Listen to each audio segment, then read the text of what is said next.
Marami mga tao nagtataka at nagrereklamong mahirap sila, ay ubod naman ng tamad. Batugan with a capital B. Pagkatapos nagtataka kung bakit siya mahirap. Kung bakit pag may sakit siya, wala siyang pambili ng gamot. Kung bakit pag gusto niya magpakamatay, nilason ay hindi niya mabili. Wala naman siyang ginagawa sa buhay niya. Nagtataka pa siya. Ang tao habang nabubuhay, liban na lang sobrang tanda na, o sobrang bata pa, o sobrang mahina dahil sa kasakitan, ang tao dapat naghahanap buhay, kinikita ang kinakain niya. Hindi yung wala ka namang kinikita, nag-electric fan ka pa matulog. Hayaan mo nang pawisan ka. Di ba? Yung damit ka ng damit, gastos ng gastos, ang ginagastos ng damit, tubig sa paglalaban ng damit mo, kuryente sa pamamalansya, tapos pakalat-kalat ka lang naman, wala ka namang ginagawa, hindi bali ng lukot ang suot mo.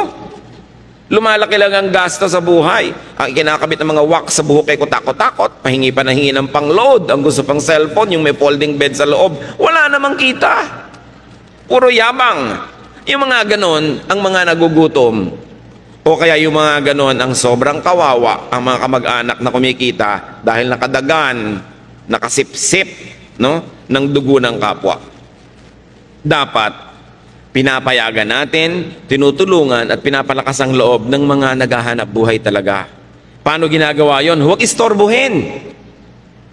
Merong mga kamag-anak, may kaisa-isang nagtatrabahong anak, may sakit yung isa, yung pang may trabaho ang pa-absent din para mag-alaga. Ito na nga lang ang kumikita, ang daming mga walang ginagawang kamag-anak, yung kumikita pang inaabala.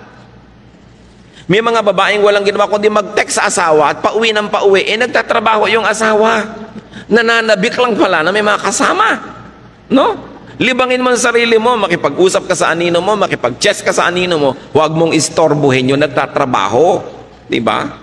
Huwag lagi na lamang na pagka mayroong kinikita, pitasan ng pitasan at hingan ng hingan. Yan ang dahilan. Kaya marami po sa ating mga kababayan na wala ng gana na magnegosyo, mag-agrikultura, magmumuhunan, maghanap buhay sa dami ng nangingikil. Sa dami ng humihingi, tinatamad na tuloy yung iba magtrabaho. Subukan nyo sa mga malalayong kanayunan, magtayo kayo ng negosyo, ang daming sumisingil ng buwis nyo, at hindi lang yung gobyerno, ha? Maraming gusto humingi. Subukan mo magbiyahe ng mga gulay, ang daming humaharang sa 100. Pag karnaper ka, walang humaharang. No? So, napakaraming pabigat at pahirap sa mga gustong maghanap buhay. And many of our countrymen get demotivated na maging productive sila sa buhay. Parang sa mga kamag-anak din, nakakatakot umasenso dahil sa dami ng kakapit sa'yo, lulubog na kayong lahat. Napakahirap magpakita ng konting kaluwagan kasi marami agad mangungutang. Ang trabaho tuloy ng iba, kahit meron, daing ng daing. Kunwari, maparaming problema sa takot. Nahingan sila ng mga walang hanap buhay.